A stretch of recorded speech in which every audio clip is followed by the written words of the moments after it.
pati the Duterte na to. Etong si Baste. Tangina mo, Baste! Bakit mo pinipigilan ng pagbubukas ng Bukana Bridge? Ha? Anong sikreto niyo ng mga taga-China? Ha?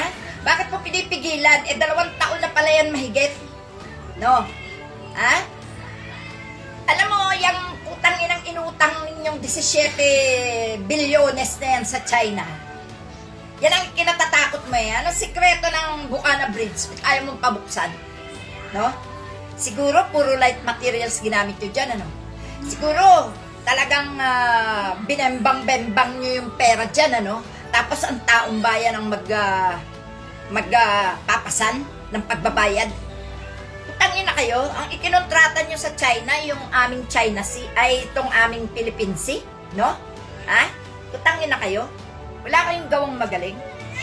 Ipinangkontrata nyo sa China ang West Philippine Sea ng Pilipinas, no? Kapalit ng lintik na mga bridge na yan. Inutangan ng tatay mo ang China.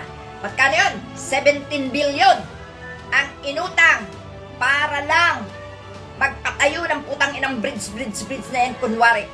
Pero hanggang ngayon, bakit tayo pabuksan? Sasabihin mo, delikado para sa mga mamamayan? Bakit? Anong alam mo dyan? China din naman ang mga trabahador din, contractor din ng China ang nagpagawa niya. Ha? Ginagago ninyo kami, no? Ha? Kaya pala pigil na pigil kang buksan niyang Bukana Bridge na yan. May anomalya dyan, no? Ha?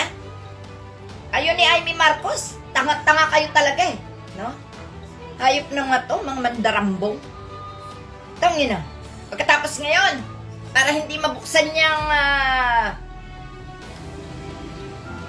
Bukana Bridge na yan, pinalalabas nyo na naman na mayroong terorista dyan sa Davao.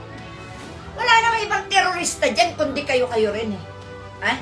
Mafia, sindikato, terorista, kayo-kayo rin. Huwag na kayo mag-inarte. Dahil kapag sinabotage, yung putang inang mga terorista ninyong itinatag dyan, Marcos administration ang pagbibintangan nyo. Ha? Nakakahiya na talaga kayo? No? Ha? Yung Australian shooter na yan, ano?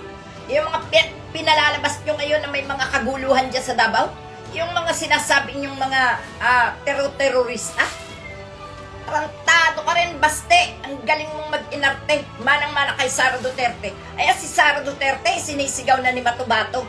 Siya ang ulo ng EJK sa Davao. Dahil siya ang mayor. Tigil-tigilan nyo naman, putang ina yung mga Duterte kayo, mga hayop talaga kayo, putang ina kayo eh. Yung inyong mga alagad na DDS, putang ina. Talagang pinakawalan nyo na lahat eh, no? Ha? Para manggulo sa bansa. Hayop kayo. Ang ina talaga kayo mga Duterte kayo, kayo talaga mga sindikato, kayo talaga mga terorista dito sa Pilipinas. Kasabwat nyo ang China, mga putang ina kayo.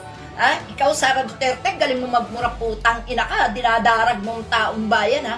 Ang ina mo, piliin mong dadaragin mo. Pati ikaw, Baste, pati ikaw, Pulong, ang yayabang ng mga putang ina kayong mga hype, kayong anak kayo ni Duterte.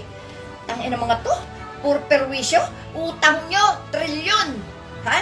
Utang nyo, trilyon. Sinanla nyo, Pilipinas, putang nyo na kayo. Kami tagapagbayad, mga putang na nyo. Karapatan kong murahin kayo. Dahil ati ako, nag-aakyat ako ng malaking tax. Putang nyo na kayo.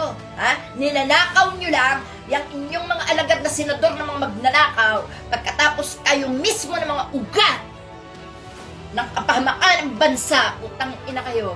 Kayo pang may ganang magpigil-pigil sa pag-open niyang bridge na kinakatanin yung hype kayo.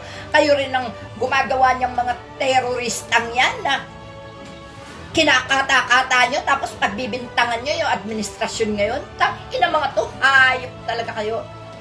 Tang ina kayo, may araw din kayo. Tang ina, darating din ang pinakamasakit na karma sa inyo. Masakit pa sa mga ginagawa nyo. Sukdo lang malaki pa sa Pilipinas ang karmang aabutin yung mga putang ina nyo. Kasama nyo yung mga DDS na balahura, bastos!